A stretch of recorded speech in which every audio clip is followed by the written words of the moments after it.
Welcome once again to another edition of Shelf Life Book Reviews Online. As always, I thank you for taking the time to watch my videos. Hopefully you will find them informative, enjoy them, and based on my recommendations that you will go out and purchase yourself a copy of the books I'm about to review today. I have two great nonfiction editions. The first one is truly a classic. I've reviewed books for close to 40 years, and if I had to pick a top 25 books, nonfiction, of those books that I have reviewed, this one would certainly be near the top. It is. It's a heavy one. It's a heavyweight book in more ways than one. This is called Pulp Power: The Shadow, Doc Savage, and the Art of the Street and Smith Universe by Neil McGinnis. This is published by Abrams and it retails for $88, but it is worth every penny. When you're a book reviewer, you sometimes try to find the perfect words when you're reviewing a book. All the adjectives and adverbs that you can use about it, and nouns and pronouns or whatever else, somehow don't do the book justice. You have to see this book to appreciate it. And if you're a fan of the old pulps from the 1920s, 30s, 40s, and beyond, this is a book you have to add to your collection. I was checking to see how the word pulp came about, why these magazines of the 20s and 30s and 40s were called pulp. And it's because they were made from cheaper paper, like pulp paper. And the better quality magazines were made from glossy paper. These were just basically like throwaway books that they wanted people to buy. They were cheap, but they certainly created quite the following. And besides Doc Savage and The Shadow, the book also mentions Nick Carter, which he began in 1886. And according to legend, he really was the first action hero that was ever created. He was around for quite a few years. The serial with him was discontinued and brought back by Street and Smith in 1933. Now, Street and Smith was behind The Shadow.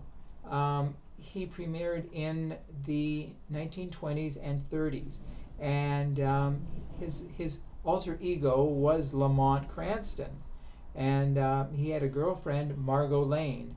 Now, he was very popular on the radio. The voice of the Shadow was Orson Welles, and the voice of Margot Lane was Agnes Moorehead, who later played Endora on the Bewitched TV series back in the 60s and early 70s. So it's quite a long process. Now, The Shadow was in, I think, about 335 editions of the pulps, and he was very popular. People ran to the store with each issue. It came out usually twice a month, and it ran for quite a few years. Actually, it was discontinued in 1949 by Street and Smith, the publishers, because they wanted to get away from the men's action hero. And what they replaced it with was magazines that appealed to the female. And this was when Mademoiselle magazine began in 1949. It was replacing The Shadow, and Mademoiselle has had a long reign in the magazine world. Now, also on the radio aspect, the serials with The Shadow, Orson Welles, and the famed introduction, "Who knows what evil lurks in the hearts of men? Only the Shadow knows." And it was like a maniacal laugh. And it was a great series, and it was very popular. And it went, actually, I think they had about 675 episodes, and it finally ended in 1954 when television was becoming popular and radio was not the medium to listen to serials any longer. So, anyways, the book also talks about Doc Savage. Now, he was more in the paperbacks, the pulp paperbacks, and actually, according to the author, the caricature of Doc Savage his prototype was they had a headshot of noted actor Clark Gable, and they sort of fashioned Doc Savage after the headshot of Clark Gable. So he was also popular, and he, had jungle adventures. He went around the world. So it's a little different from the Shadow, who was more a clandestine, dark character within the streets of the city, while Doc Savage went around the world. But this book also talks about other pulp characters who were popular either before the time of the Shadow and Doc Savage or after, and they included the Whisperer, the Skipper, and Super Snipe. So, but this book has to be seen, like I said, to be appreciated. It features reproductions of covers, classic covers of the Shadow, and just to see these books are, there were so many volumes of the Shadow, and like I said, just showing it to you does not do it justice. You have to see it for yourself. And there are reproductions of the Doc Savage covers too, because there were quite a few in that series as well. So I can't make it any more glowing in terms of you got to own this book. The $88 cover price is a bargain. So if you enjoy the classic pulps, serials, and characters of yesteryear, long before Superman or Batman or Spider-Man came on the scene, this was what people flocked to. And it was so popular. Actually, they brought the Shadow back. DC Comics did buy out the Street and Smith company, and they did resurrect the Shadow, and they teamed him with Batman, because Batman, was part of the DC chain that bought out Street and Smith. So, anyways, once again, power to the pulp power. This is definitely a book that you have to buy, and let me know whether you agree with me, because it is definitely a book for the ages. Now, the second book of note that is also published by Abrams is The Art of the Batman. This is written by James Field, and the book retails for $57. Now, this too is a very interesting book.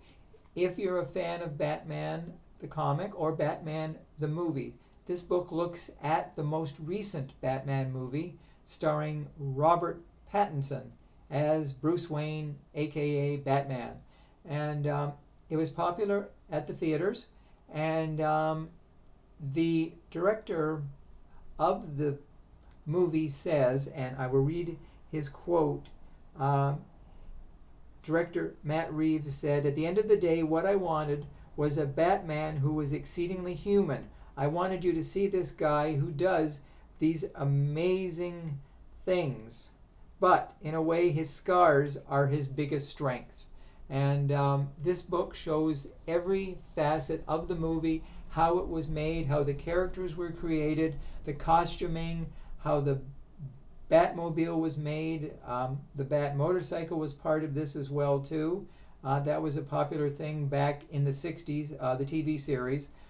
So in a way, the movie sort of paid homage to the classic Batman, and the Batman as the character has evolved over the decades. Batman was created in the late 30s, and he came into more prominence in the 60s thanks to the TV show with Adam West as Batman and Burt Ward as Robin. But there's no Robin in this book. It's basically just Batman and the villains who were part of the story too. The Riddler and the Penguin were part of this movie, and they discuss how the makeup was made for the actors who played those characters.